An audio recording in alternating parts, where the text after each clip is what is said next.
우리 함께 은혜 나누실 아버지 말씀 보시겠습니다. 요한계시록 12장 1절로 6절까지 말씀 먼저 보시겠습니다. 요한계시록 12장 1절로 6절까지 말씀 먼저 보시겠습니다. 다 찾으신 줄 알고 함께 봉독하십니다. 시작. 하늘에 큰 이적이 보이니 해를 입은 한 여자가 있는데 그 발 아래는 달이 있고 그 머리에는 12별의 면류관을 썼더라. 이 여자가 아이를 베어 해산하게 되매 아파서 애써 부르짖더라. 하늘에 또 다른 이적이 보이니 보라, 한 큰 붉은 용이 있어 머리가 7이요 뿔이 10이라. 그 여러 머리에 7 면류관이 있는데 그 꼬리가 하늘 별 3분의 1을 끌어다가 땅에 던지더라.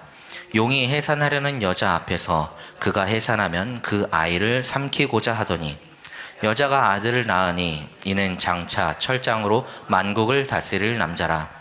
그 아이를 하나님 앞과 그 보좌 앞으로 올려가더라.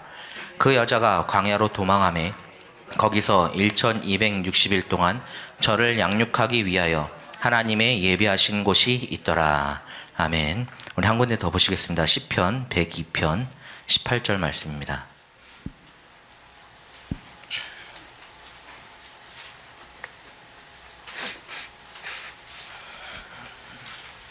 시편 102편 18절 말씀 한 군데 더 보시겠습니다.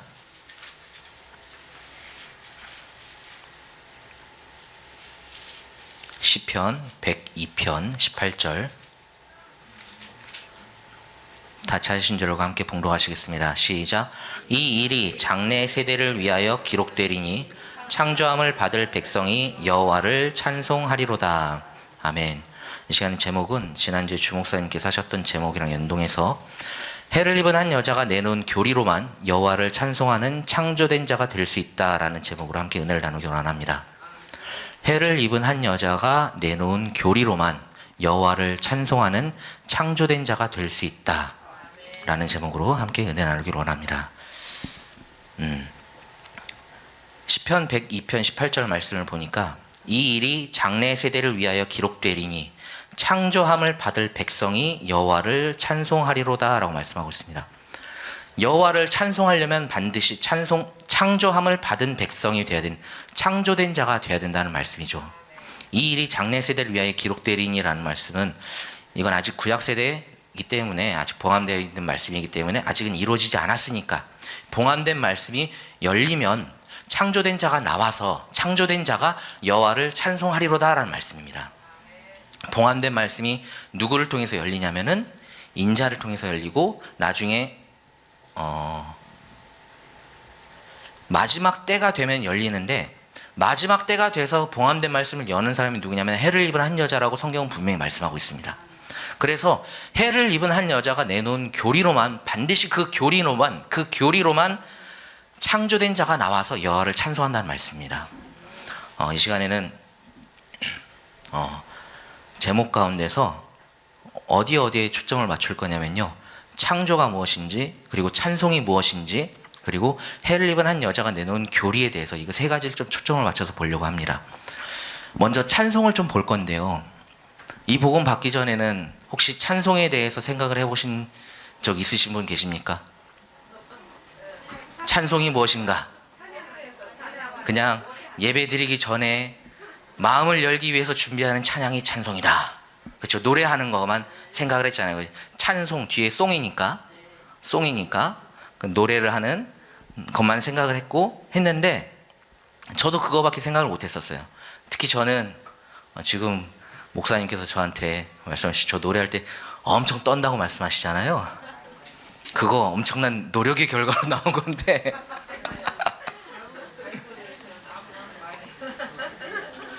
네, 이게 바이브레이션이라는 스킬이에요. 기술인데 이걸 하려면 또 노력이 필요해요. 근데 과하게 저도 이제 그 어떤 체계적인 교육을 통해서 이게 한 게 아니라 그 혼자 이렇게 하다 보니까 너무 떨어서 이게 떤다고 하시는 건데, 그 왜 했냐면은 노래를 잘하고 싶어서, 저 찬양을 잘하고 싶어서 노력을 했었어요. 그래서 한때는 제가 뭘 하려고 했었냐면은 찬양 사역자를 하려고 그랬었거든요. 앞에서 막 인도하고 노래하고 이렇게 하는 거를 하려고 했었는데, 그걸 이게 잊어버리고 있다가 지난주에 말씀을 딱 듣다가 아 그래 내가 그거 하려고 그랬었지 라는 생각이 들더라고요. 그런데 그것도 보니까 되돌이켜 보니까 찬송이 뭔지도 모르면서 찬송을 하려고 그랬더라고요. 찬송이 뭔지도 모르면서 찬양하려고 그랬고, 찬송이라는 단어를 찾아보니까 미덕을 기리고 칭찬함이라고 이게 단어적인 의미가 있더라고요. 찬송이라는 단어가 미덕을 기리고 칭찬함. 근데 그거를 어떻게 하는 게 가장 대표적이냐? 노래로서 높여드린다. 여호와를 찬양함이라, 여호와를 높여드립니다. 예전에 찬양한다고, 예배드리기 전에 찬양한다고 하면은 찬양 인도자들이 되게 많이 말했잖아요. 이 시간에 함께 목소리를 한 목소리로 여호와를 높이기 원합니다 라고 하는 그런 멘트가 되게 주기적으로 나왔죠. 거의 정해진 멘트 중에 하나였어요. 저도 많이 했었거든요. 그런데 그게 찬송이 아니라 진짜 여호와를 찬송하려면은 창조된 자가 돼야 되고, 창조된 자만 여호와를 찬송한다는 것은 단순히 노래로 하는 게 아니라는 것을 분명히 의미를 합니다. 찬송이라는 것은 여호와를 찬송한다는 것은 무엇을 여호와를 찬송한다 하느냐? 하나님이 아닌 사람이 하나님과 똑같은 하나님이 되어서 하나님으로 행동하면서 그 생명을 나타내는 것. 여호와로 말미암아서 우리가 여호와는 아니잖아요, 그렇죠? 우리 하나님 아니었어요 원래. 그런데 여호와로 말미암아서, 그 여호와로 말미암다는 게 여호와께서 그 과정을 거쳐서 예수 그리스도로 말미암아서 우리가 하나님의 아들이 되는데, 하나님의 아들이 되었다는 것은 하나님의 아들은 하나님이기 때문에 하나님이 아니었던 사람이 하나님과 똑같은 하나님이 되어서 그 하나님으로 행동하면서 하나님의 생명을 나타내는 것.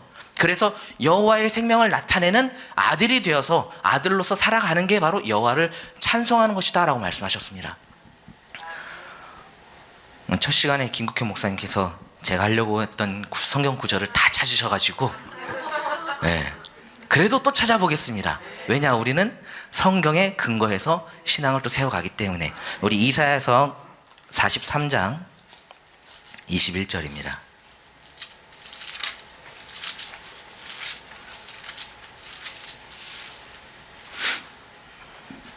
이사야서 43장 21절입니다.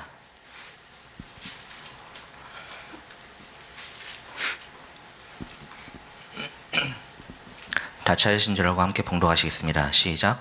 이 백성은 내가 나를 위하여 지었나니 나의 찬송을 부르게 하려 함이니라. 아멘. 이 백성은 내가 나를 위하여 지었나니 라고 말씀하고 계십니다. 그런데 나를 위하는 것이 뭐라고 말씀하셨냐면은 나의 찬송을 부르게 하려 함이니라 라고 말씀하십니다. 내가 나를 위해서 지었다. 그 지었다라는 기준은 여호와에 대한 기준이 지으신 거고, 우리 편에 있어서는 찬송함을 받은 겁니다. 지으신 것과 찬송함에 대한 기준이 이사야서 44장 이사야서 45장 7절 말씀을 보면요, 나는 빛도 짓고 어둠도 창조하며 나는 평안도 짓고 환난도 창조하나니 나는 여호와라 이 모든 일을 행하는 자니라 하였노라 라는 말씀이 있는데요, 빛도 짓고 어둠을 창조하며 라는 것은, 빛은 여호와 하나님의 속성 자체이기 때문에 당신이 가지고 계신 것으로 만들었기 때문에 지은 것이라 말씀하신 것이고, 어두움을 창조했다는 것은 어두움은 하나님께 속한 것이 아니기 때문에 원래 기존에 없던 것으로 새로운 것을 만드셨으니 그것은 창조라고 말씀을 합니다. 우리에게 있어서 하나님은 아예 없는데, 우리에게 아예 없던 하나님을 우리에게 주셔서 우리를 하나님 되게 하셨으니까 우리 편에 있어서는 우리는 창조된 자가 되는 것이고, 하나님 편에 있어서는 내가 나를 위하여 이 백성을 내가 지었다라고 말씀하신 것인데, 그 목적이 뭐냐면은 나의 찬송을 부르게 하려고, 창조된 자, 창조함을 받을 백성이 여호와를 찬송하리로다. 이 찬송이 이어지면 이제 천지창조의 목적까지 쭉 이어지게 됩니다.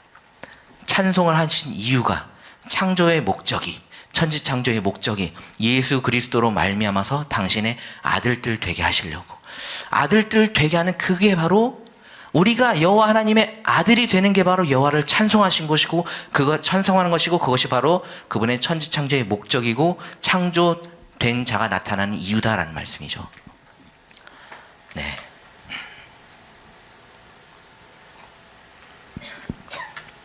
그래서 지금 이사야서 43장 21절이었는데요. 내가 나를 위하여 지었나니, 나의 일을 하라고, 나의 찬송을 부르게 하라고. 이거를 또 연결해서 신약으로 연결하면 하나님의 일에 대해서 또 보시겠습니다. 요한복음 6장 28절로 29절 말씀입니다. 하나님의 일이 무엇인가? 나의 찬송을 부르게 하려 함이라, 즉 나의 일을 하게 하려 함이라 라는 말씀인데, 하나님의 일이 무엇인가? 요한복음 6장 28절 29절 말씀입니다. 같이 하신 줄로 함께 봉독하시겠습니다. 시작. 저희가 묻되 우리가 어떻게 하여야 하나님의 일을 하오리이까? 예수께서 대답하여 가라사대 하나님의 보내신 자를 믿는 것이 하나님의 일이니라 하시니. 아멘. 하나님의 보내신 자를 믿는 것이 하나님의 일이다. 즉 하나님의 보내신 자는 예수 그리스도이기 때문에 예수님을 믿는 것이 하나님의 일이다. 예수님을 믿는다는 것은 믿음이, 고린도후서 13장 5절 말씀 우리 함께 외워보실까요? 시작. 너희가 믿음에 있는가? 너희 자신을 시험하고 너희 자신을 확증하라. 예수 그리스도께서 너희 안에 계신 줄을 너희가 스스로 알지 못하느냐? 그렇지 않으면 너희가 버리운 자니라. 예수 그리스도가 우리 안에 계시는 것이 우리가 예수를 믿는 것이다 말씀하고 있습니다. 그런데 이게 또 하나님의 일이다라고 말씀하고 있습니다. 여호와 하나님의 뜻, 아버지의 뜻도 요한복음 6장 40절 말씀에 아들을 보고 믿는 자마다 영생을 얻는 것이 아버지의 뜻이라고 말씀하셨고, 히브리서 10장 9절 말씀에 보시옵소서 내 일을 행하러 왔나이다 하셨으니, 하나님의 뜻을 행하러 왔나이다 하셨으니, 이것은 첫 것을 패하심은 둘째 것을 세우려 하심이니라. 첫사람 아담을 완전히 패하시고 둘째 것을 세운다는 것은 첫사람 아담을 패하고 둘째 사람 예수 그리스도로 존재가 바뀌게 한다는 말씀인데, 이것도 다 우리가 하나님의 아들 주 예수가 된다는 말씀이에요. 이게 바로 하나님의 일을 하는 것이고 아버지의 뜻을 이루는 것이고 하나님의 뜻을 이루는 것이고, 이게 바로 하나님의 일을 하는 것이고, 이게 바로 여호와를 찬송하는 것이고, 이게 이 일을 이루시려고 창조된 자를 만드셨다는 겁니다.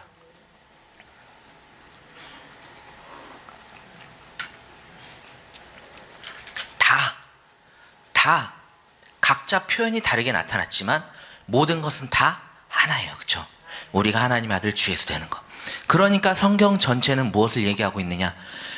요한복음 10장 39절 말씀에 맞죠? 10장 39절. 5장 39절. 네, 죄송합니다. 이게 막 어떻게 돌아가는지 알고 계시죠? 여기 앞에 서면 네, 좀 긴장이 되고, 요한복음 5장 39절에 너희가 성경에서 영생을 얻는 줄 생각하고 이 성경을 상고하거니와 이 성경이 곧 내게 대하여 증거하는 것이로다. 성경 전체를 통해서 우리가 영생을 얻는다고 말씀하고 있습니다. 그런데 성경 전체가 영생 얻는 이야기인데 이게 또 누구에 대한 이야기냐? 예수에 대한 이야기다라고 말씀하고 있어요. 우리가 영생 얻어서 예수 되는 이야기가 바로 성경이다라는 말씀이죠. 이 모든 말씀이 다 들어있는데 가려져 있고 감춰져 있고 봉함되어 있으니까 몰랐단 말이에요. 그러니까 사람이 인간의 유전으로, 사람의 생각으로, 자기 지식으로 이 하나님의 말씀을 알아보려고, 하나님이 무엇을 말씀하시는가 그 뜻을 이루어 보려고 자기 지식으로 막 연구하고 나타난 그 결정체가 뭐냐면 아타나시우스의 존재론적인 삼위일체 신관입니다.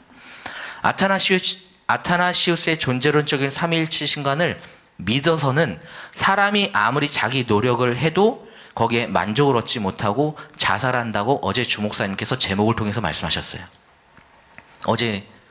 어제가 아니고 주일날 설교 제목 혹시 알고 계신 분 계십니까?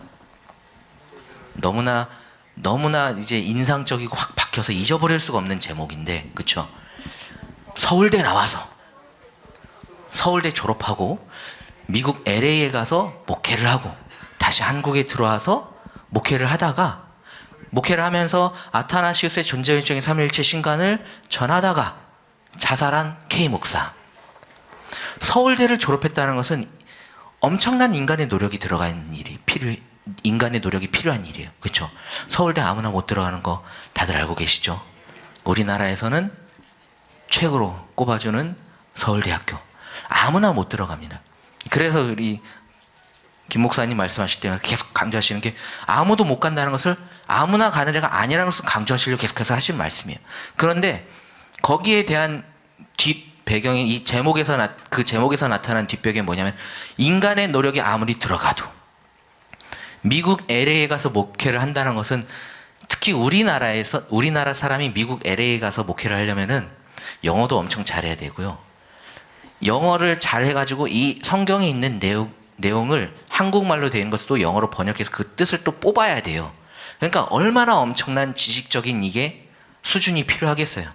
아무리 인간의 지식으로 잘 나간다 해도, 그리고 다시 한국에 들어왔다는 것은 물론 미국에선 잘 안 돼서 들어왔을 수 있겠지만 미국에서 설교를 잘한다는 목사로 소문이 나서 한국에 초빙돼서 들어왔을 거 아니에요. 그렇죠?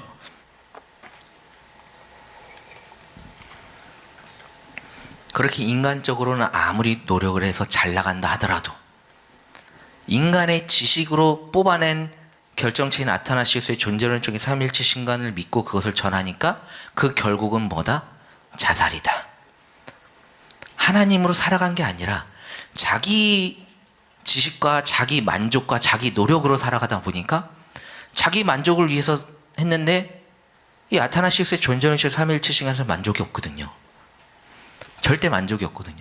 아타나시우스의 존재론적인 삼일체 신간은 협박으로 시작해서 협박으로 끝나고 그 안의 내용도 성경에 어디에 뒷받침되어 있는 구절이 단 하나도 없이 짜깁기 해가지고 뒤죽박죽 되어 있는 건 내용밖에 없습니다.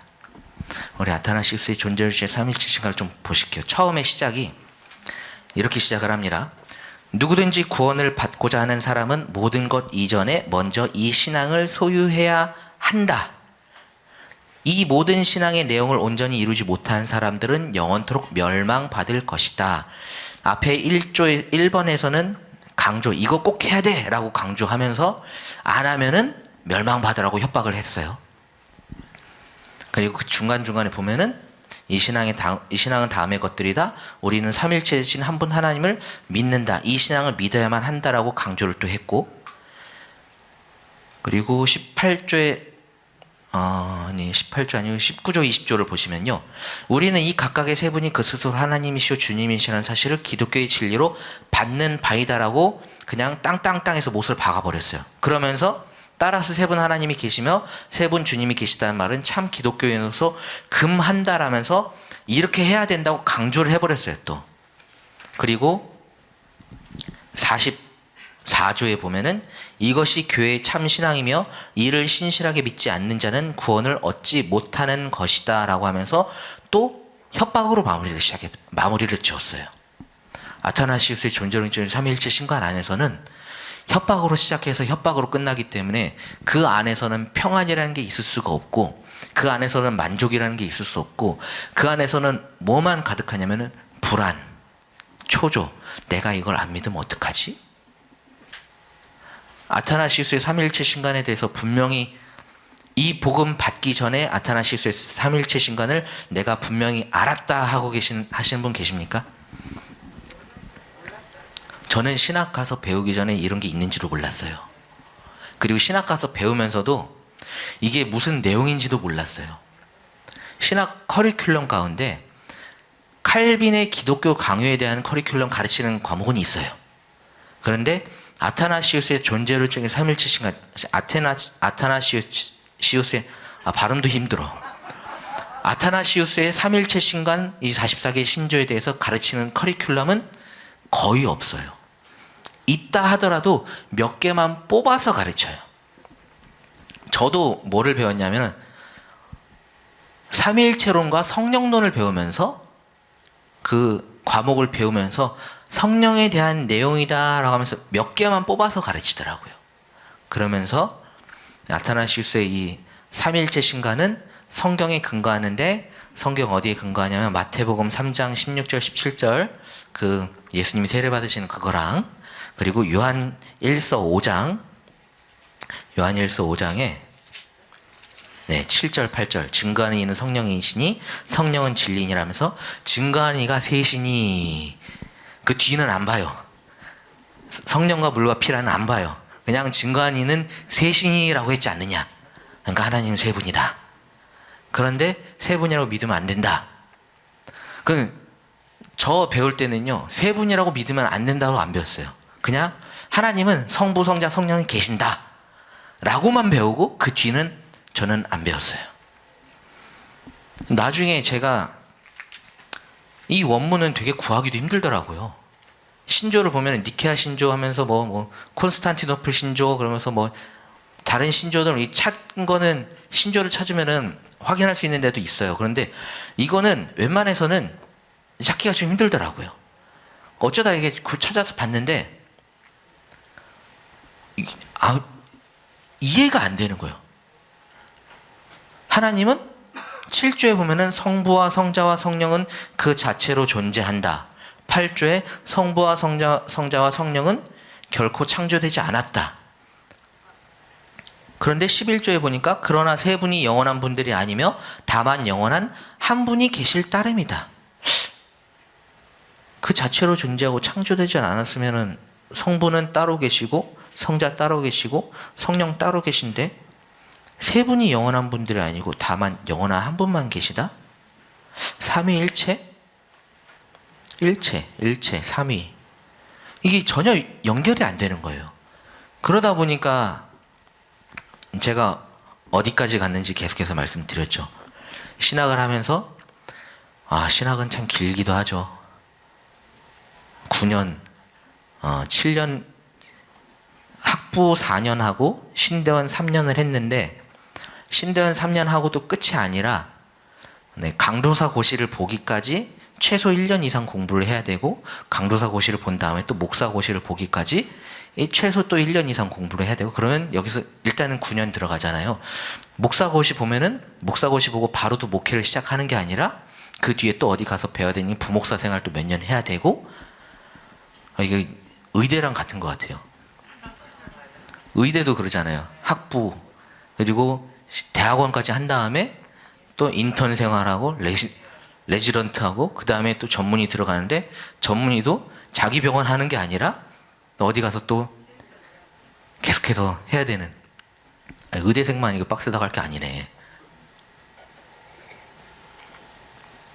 그런데 그것도 지금 여기 와서 보니까 다 인간의 지식으로 인간의 유전을 계속해서 전하려고 하는 인간의 노력이더라고요. 수빈아, 신학하는데 어렵니? 어렵니? 안 어렵지. 여기 김성민 목사님도 최재형 목사님도 저도 여기 와서 신학을 해서 목사 안수를 받았는데 혹시 어려우셨어요? 어려우셨어요, 목사님? 목사님 어려우셨어요? 안 어려우죠. 저는 공부하는 내내 너무 좋은 거예요. 그리고 솔직히 까놓고 말해서 솔까 말이죠, 이게. 여기 계신 분들 다 신학하고 계시는 거잖아요. 그렇죠? 이게 다 신학이잖아요. 어려우세요? 이보다 쉬운 게 어디 있을까? 그렇죠? 앉아서 말씀을 듣기만 하는데 아멘 하면 하면서 듣기만 하는데 이게 처음 듣고 나서 막 생각해 보면은 잘 기억이 안 나가다가 나중에 다시 돌이켜 보면요, 돌이키면 돌이킬수록 더 선명하게 떠오르고 돌이키면 돌이킬수록 더 깨달아지고 알아지게 돼요. 그러니까 알아질 만큼 또 그래서 여기 와서 말씀 들으신 분들이 세월을 무시 못하는 게 진짜 이 말씀을 엄청 들으셨으니까 깨달으시는 깊이가 너무 다르잖아요. 너무 다르더라고요.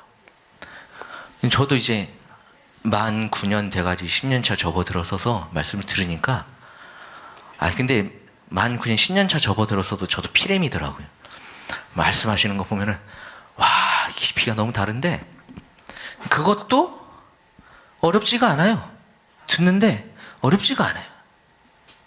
신학은 교수들이 가르친 거 들으면 들을수록 어렵도다. 저게 무슨 말인가? 교수들은요, 다 가르쳐 주지도 않아요. 이게 만약에 교재잖아요. 교재 딱 하고 나서 한 학기 13시간이에요. 한 학기 강의 13번, 14번 들어요. 그러면은 한 강의 듣는데 1시간만 2시간이거든요. 좀 길게 들어야 3시간. 한 강당. 그러면 한 강당 3시간 해봤자 39시간 들어요. 39시간 들으면서 책 한 권 뗄 수 있을까요? 못 돼요. 서론 끝나고 1강 끝나면 감사한 거예요. 나머지 책은 뭐냐? 여러분 연구하세요. 여러분이 연구하세요. 책 보면서. 레포트 써라고 내주는 교수님은 감사한 거예요. 책 한 권 다 떼게 해주니까. 근데 그것도 없어요. 와, 지금 생각해보니까 내가 학교를 어떻게 다니는지 모르겠어요. 그래서 저는 조금 약간 좀 편법을 썼던 게, 칼빈 대학교를 나와서 칼빈 신학 대학원을 갔으니까 교수님이 똑같거든요. 그리고 신대원은 일반 학교를 다녔던 사람들이 와서 신학을 하는 거를 감안하기 때문에 사실상 학부에서 가르치는 거랑 깊이가 그렇게 다르지 않아요. 저번에도 말씀드렸죠. 학부 때 냈던 레포트 대학원 때 냈더니 학부 때는 B 받았는데 대학원에 A 받았다고. 네. 저는 그렇게 좀 편하게 했는데, 그래도 내가 학교를 어떻게 다녔나 하니까 네, 그러더라고요. 근데 여기는 너무나도 쉽고 너무나도 이해하고 싶고 이해되는 만큼 우리의 생명이 돼서 우리가 주 예수에서 생명으로 자라가는데 너무나 편합니다. 아타나시우스의 존재론적 삼위일체신과는 이해가 되지 않으니까 가면 갈수록 머리를 싸매고 불안과 내가 이걸 이해하지 못하면 지옥 간다 그랬는데 구원 못 받는다 그랬는데 하는 불안과 초조와 어떤 공포 속에서 살아갔는데, 제가 그 생각을 하다가 이제 다시 우리 사람이 하나님들 되는 신조 68개 신조를 봤는데요. 이 주목사님이 내놓으신 이 신조는 보니까 협박이 하나도 없어요. 협박이 하나도 없어요. 모든 신조가 1조부터 68조 신조까지 전부가 다, 그리고 서론부터, 이게 서론을 보면은 사람이 하나님들이 되게 하는 68개의 신조대로 하나님을 믿으면 예수 그리스도만이 천상천하의 한 분 하나님이시라는 것을 확실하게 알고 믿음으로 예수 그리스도로 말미암아 믿는 자들이 하나님들이 되어서 하나님의 말씀대로 믿는 자들 속에 하나님의 나라가 이루어지고 육체를 입고 사는 동안 하나님의 모든 말씀을 이루어드리는 하나님의 후사가 되어 하나님이 약속하신 유업을 다 받아 누리는 거룩한 하나님들이 다 될 수 있습니다. 이게 서론이거든요. 되게 희망을 주는 메시지예요. 아, 하나님의 말씀을 내가 이룰 수 있다라는 것을 아타나시우스의 44개 신조는 내가 노력해서 해야 되니까 내가 과연 그것을 이룰 수 있을까라는 의문 안에서만 살았다 그러면은 이 신조는 시작부터 할 수 있구나라는 확신부터 주고 시작을 합니다. 그러면서 모든 신조가 1조부터 다 확정적인 사실의 전달과 그 사실의 확신을 시켜주십니다. 1조부터는 하나님은 한 분이십니다 하면서 뒤에 성경 구절이 신명기 6장 4절, 에베소서 4장 5절 근거까지 분명히 들어가시면서 성경에 있는 내용만 확정적으로 우리에게 전해주시는 거예요. 하나님의 말씀이 이렇게 있구나 하면서 이 말씀대로 되어진 신조가 이거니까 이걸 믿으면 내가 하나님의 말씀을 이룰 수 있고, 하나님의 말씀을 이룬다는 것은 하나님의 후사가 되어서 그 약속하신 유업을 다 받아 누리는 온전한 주 예수가 다 될 수 있구나라는 사실이 분명하게 세워지더라고요. 읽으면 읽을수록, 보면 볼수록 그래요. 그러면서 이 안에는 뭘 해야 한다, 뭘 해라 라는 게 하나도 없어요. 해야 합니다라는 게 딱 한 군데인데 어디냐면은 42조에 보시면은 사람이 하나님의 씨를 받아 하나님의 아들이 되려면 반드시 그리스도와 함께 죽었다고 믿어야 합니다라고 하면서 한다라는 게 있긴 있는데, 이것도 사실은 이 말씀이 이래야 이루어집니다라는 설명이 되지 않아요.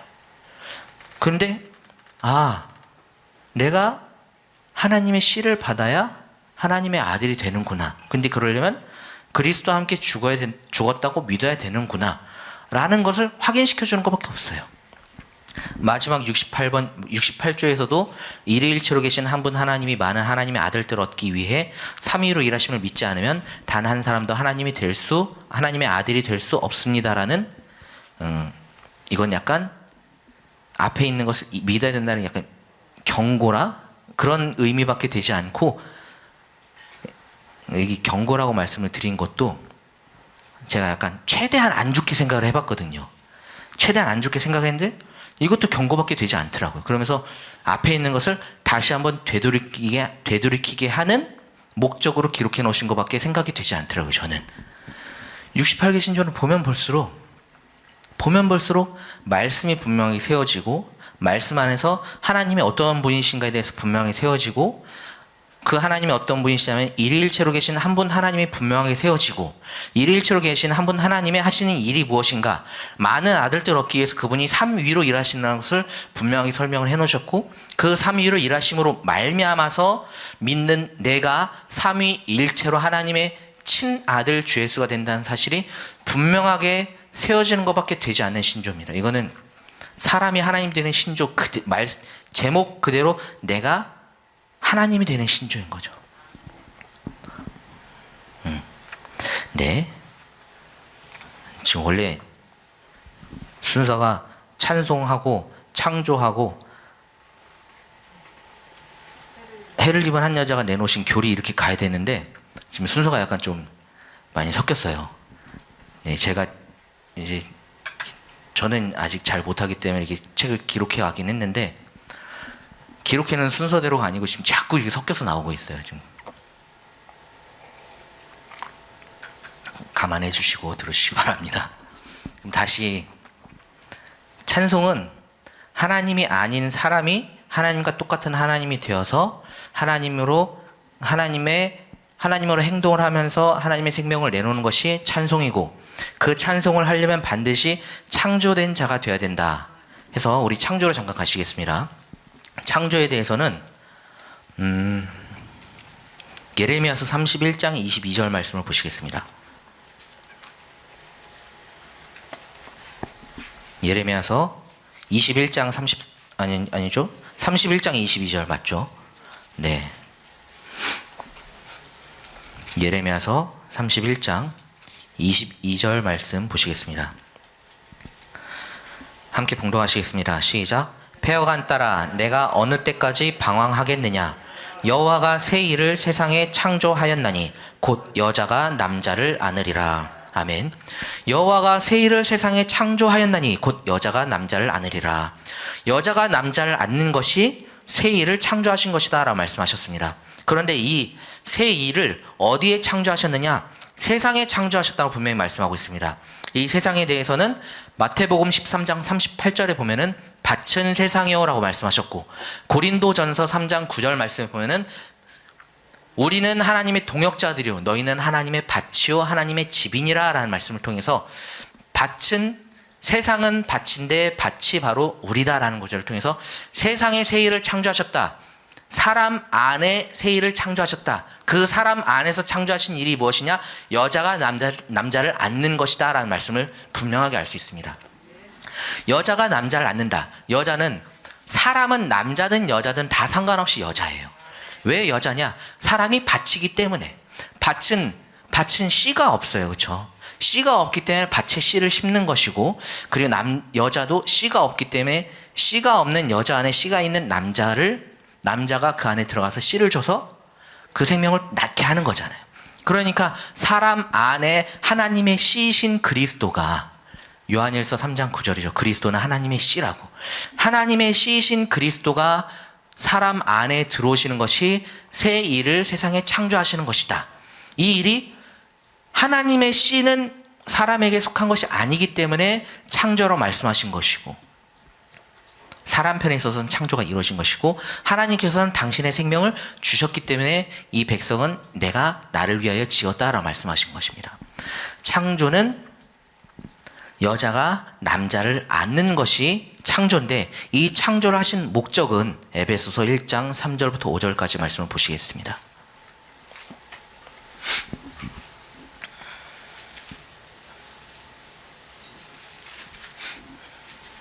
에베소서 1장 3절부터 5절까지 말씀, 다들 잘 아시는 말씀이지만 또 보시겠습니다.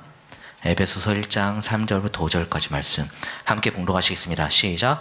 찬송하리로다. 하나님 곧 우리 주 예수 그리스도의 아버지께서 그리스도 안에서 하늘에 속한 모든 신령한 복으로 우리에게 복 주시되 곧 창세 전에 그리스도 안에서 우리를 택하사 우리로 사랑 안에서 그 앞에 거룩하고 흠이 없게 하시려고 그 기쁘신 뜻대로 우리를 예정하사 예수 그리스도로 말미암아 자기의 아들들이 되게 하셨으니. 아멘.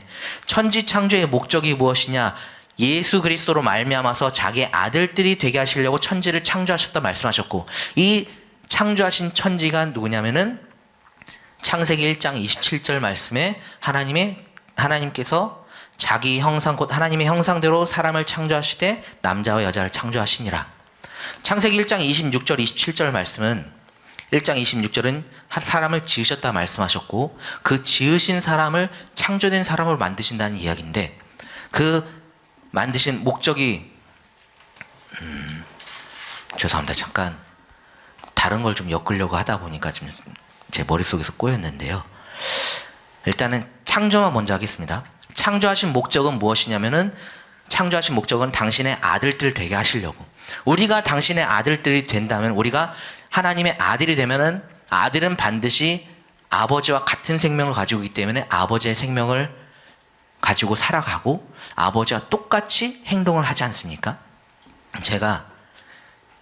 저는 몰랐는데요, 저희 아버지께서 저를 약간 좀 엄하게 키우셨어요. 왜 엄하게 키우셨는지 나중에 들어보니까요, 당신이랑 똑같이 행동하는 게 너무 미웠대요. 네, 제가 약간 좀 느림보고 게으르고 이런 모습이 당신이 저 나이 때 했던 게 저한테 똑같이 나타나니까 그게 좀 마음에 안 들으셔가지고 엄하게 키우셨다 하더라고요. 근데 그 마음을요, 제가 제 아들을 보면서 알겠어요. 네, 제 아들을 보면서 알겠어요. 저희 어머니께서 저한테 이런 말씀 많이 하시거든요. 저놈은 대답은 잘해. 대답은 잘해요, 제가. 네, 무슨 말씀하시면 제가 네, 진우야 나와서 밥 먹어라. 네. 그러면서 한참 뒤에 나가고. 말을 듣는 거 안 듣는 거예요? 안 듣는 거죠. 도윤아 와서 밥 먹어. 네. 안 와요. 밥 먹이러 가야 돼요, 제가. 아들은 어쩔 수 없이 아버지랑 똑같이 나타내더라고요. 만물에 분명히 보여서 나타나나니 핑계치 못한다고 성경이 말씀하셨잖아요. 로마서 1장 20절에. 똑같아요. 진짜 성경 말씀 1.2획도 어느 거 하나 빠진 것 없이 다 이루어지는지. 와, 아들은 저렇구나. 아버지를 그대로 나타내는구나. 그러니까 우리가 여호와 하나님의 아들로서 아버지를 나타내는구나. 그 나타내는 게 아버지의 생명의 속성을 나타내는 사랑, 희랑, 화평, 오래 참은, 자비, 양성, 충성, 온유, 절제를 나타내고, 믿음의 덕을 덕의 지식을 지식의 절제를 절제의 경건을 경건의 형제 우애를 형제 우애의 사랑을 나타내고, 다 빠지지 않는 게 다 사랑이네요. 사랑은 언제나 오래 참고 온유하며 이게 나타나는 게, 내가 이걸 나타내는구나. 그러니까 도윤이에 대해서 참을 수 있겠어요. 네, 나윤이에 대해서 참을 수 있겠어요. 내 아들이니까, 내 딸이니까, 그리고 이 아이들에게도 나는 하나님만 나타내야 되니까. 이게 어쩔 때는요, 아직 온전한 주에서 되지 않았으니까 아직 싸우잖아요. 어쩔 때는 진짜 제 안에 있는 모든 악을 담아서 소리까지 질러요, 제가. 실제로 지난주 토요일 날 너무 행복한 날이었습니다. 지난주 토요일이 무슨 날이었냐면요, 저랑 연희성으랑 결혼한 지 6주년 되는 결혼 기념일이었거든요. 결혼 기념일이라 이제 또 와이프한테 어떤 또 이벤트나 또 뭐 좀 해줄까. 근데 전에 그런 게 해본 적이 없는 사람이라 해봤자 그냥 꽃다발 주고 이게 해주는 게 다인데, 결혼 기념이라는 걸 아는지 도윤이가 그날따라 말을 안 들어요. 와, 진짜 말을 안 들어도 이렇게 안 들을 수가 있나. 하지 말라는 거 다 하고, 나윤이 밀고 때리고, 막 밥 먹다가 막 안 먹는 거 다 뱉어버리고, 와, 이거 어떻게 할 수가 없더라고요. 게다가 전날 밤새서 일하고 또 들어와가지고 신경이 살짝 곤두서 있는 상황에서, 그러니까 제가 이게 진짜 화가 났을 때 하는 나은 목소리가 있어요. 막 탁성, 이게 막 속에서 긁히면서 나타나는 목소리가 있는데, 그 소리를 엄청 하면서 일로 와라!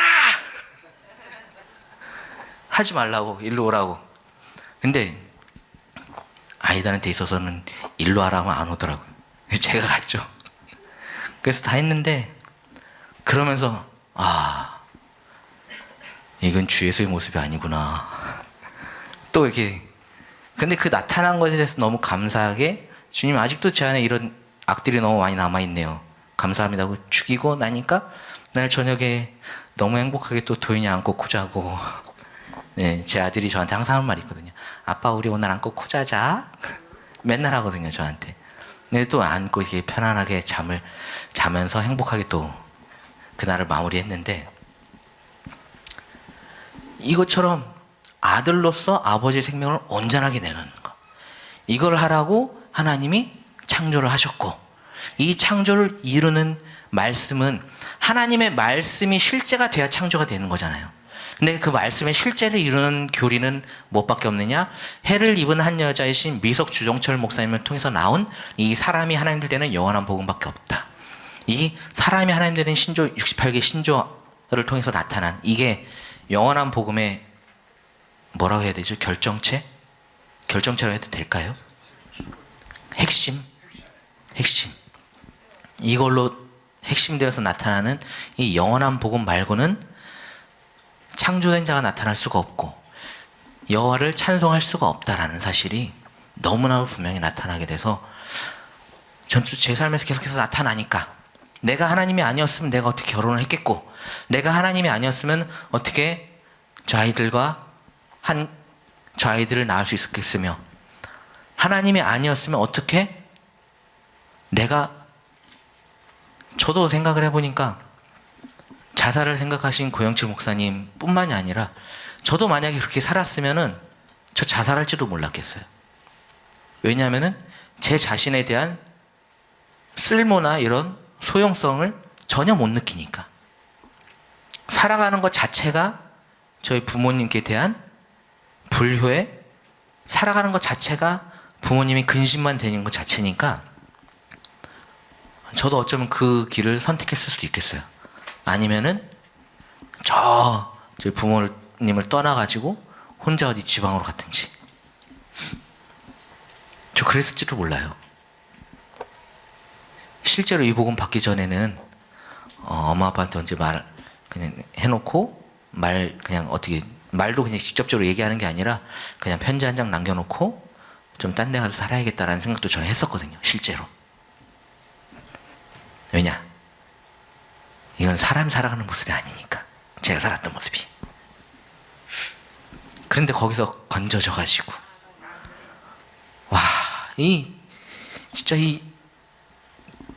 너무나 보배인 예수가 되는, 보배를 만드는 영원한 복음을 전하는 목사가 됐다. 연희 사모가 저한테, 자기는 이 앞에 나와서 마이크를 들고 말하는 것 자체로 막 떨려서 그러는데, 제가 이 앞에서 하는 거 보면서 대단하다 그러더라고요, 저한테.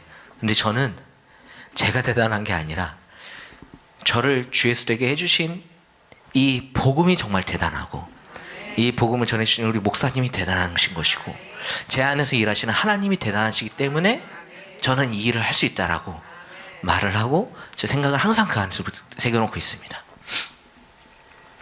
앞에서 나오시는 분들, 앞에서 나와서 막 뭐 시키시면 떨리시죠?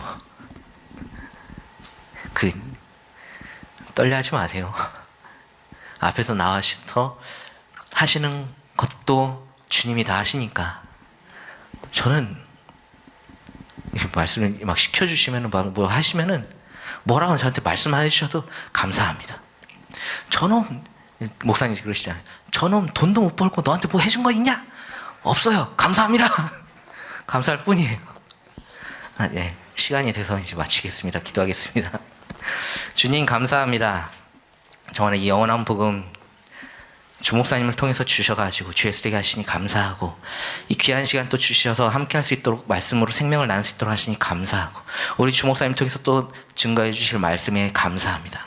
그 생명으로 풍성한 시간들, 남은 시간들 또 되게 해주시고, 온전한 주 예수 다 되는 그 길로 가는 저희 주한교회 모든 주 예수를 낼 수 있도록 하시옵소서. 주 예수님으로 말미암아 주 예수님의 생명 먹고 주 예수가 된 하나님의 아들 김진호 목사 기도드립니다. 아멘.